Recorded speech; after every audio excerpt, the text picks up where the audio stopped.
নমস্কার বন্ধুরা, আজ বানাচ্ছি গন্ধরাজ কাতলা।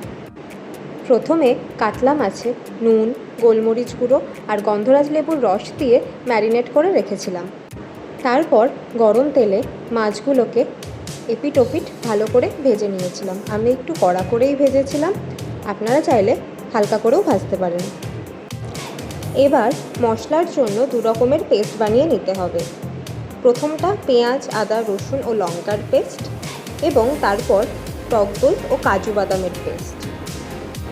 মশলার পেস্ট বানানোর পর ওই মাছ ভাজার তেলেই গোটা গরম মশলা ফোড়নে দিয়ে তারপর পেঁয়াজ, আদা, রসুনের যে পেস্টটা বানিয়েছিলাম সেটা দিয়ে ভালো করে মশলাটা কষতে হবে।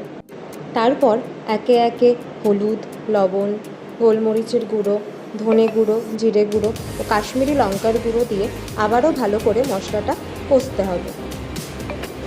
মশলাটা থেকে তেল ছাড়তে শুরু করলে টক দই ও কাজুর পেস্টটা দিয়ে দিতে হবে। এবার সব মশলাগুলো ভালো করে তেল ছাড়া অবধি কষিয়ে নিতে হবে। একটু জল দিয়ে গ্রেভি ফুটতে শুরু করলে গন্ধরাজ লেবুর পাতা, লেবুর স্লাইস, লঙ্কা আর ভেজে রাখা মাছগুলো দিয়ে দিতে হবে। ঢাকা দিয়ে কিছুক্ষণ রান্না করে শেষে আরও একটু গন্ধরাজ লেবুর রস ছড়িয়ে দিলেই তৈরি হয়ে যাবে সুগন্ধে ভরা গন্ধরাজ কাতলা। ভিডিওটি ভালো লাগলে লাইক, কমেন্ট আর সাবস্ক্রাইব করতে ভুলবেন না।